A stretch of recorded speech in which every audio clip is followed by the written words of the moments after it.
Hello, welcome to the Internet Chess Club. This is International Grandmaster Miguel Illescas, and I'm going to comment for you the critical day, the tiebreak of the World Championship match between Magnus Carlsen and Sergei Karyakin. This is the final position of Game 1.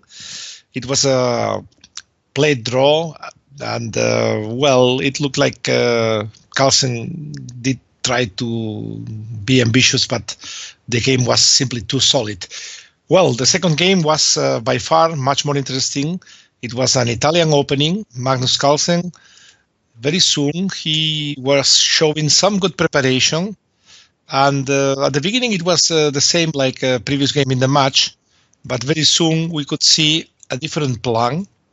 Magnus played d4, knight bd2, and bishop f1. This was kind of new. Karyakin was thinking a lot. His reaction was maybe not the best because very soon he got in a slightly worse position. White was doing some pressure, and here a very important move, brilliant strategically b4. Very soon Magnus got a slight edge, and his opponent Karyakin in this position after move 19, he could not find anything better than to give the bishops. This led to a position where White got enormous pressure. Karyakin, he was fighting well, but the pressure was tremendous. And finally, he went for a, in my opinion, for a bad endgame. It was a wrong decision because we will see very soon White gets with two bishops against the rook and the pawn, but Black is lacking a lot of control on the light squares. After a few moves, White looked like he was consolidating his advantage, especially after the move in this position after queen e7.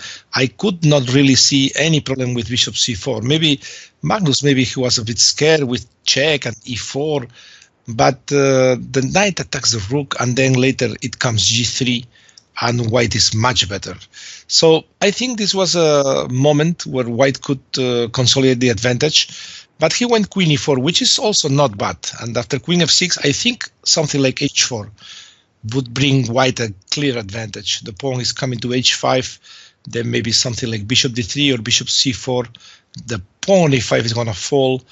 Everything looks brilliant, but instead he went with a move g3, which is a bit slow. And suddenly, in a few moves, something happened and things were not so easy.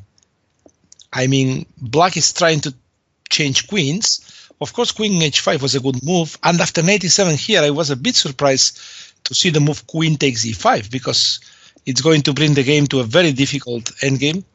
I have the feeling that White is still much better here. Of course, Black wants to play f5, but it's not possible because the rook is hanging. So White has plenty of time here to do whatever he likes, and I think the position is of clear advantage. But okay, Magnus played queen e5, and then after a few moves we got this endgame where White is better, but it's of course not easy to win. But suddenly Black played this setup with pawn f6. I don't know, I would try to put the pawn h5 and the pawn and g6, and I think this is maybe holdable. But after f6, I think White has a clear plan to bring the king to g6 and the bishops to f8 and f7. And okay, the game was very long. Black was fighting, trying to keep the king away. But slowly, Magnus was able to penetrate. At one point, he put the bishop maybe not in the best square. Here, bishop c2, he could play the bishop to b1 or to e4. But after bishop c2, later he forgot that rook b2, and now f4, f2 is going to fall. Strangely enough, it's still very difficult to hold.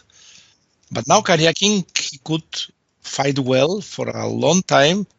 It looked like this was maybe drawish. But very soon, Black is going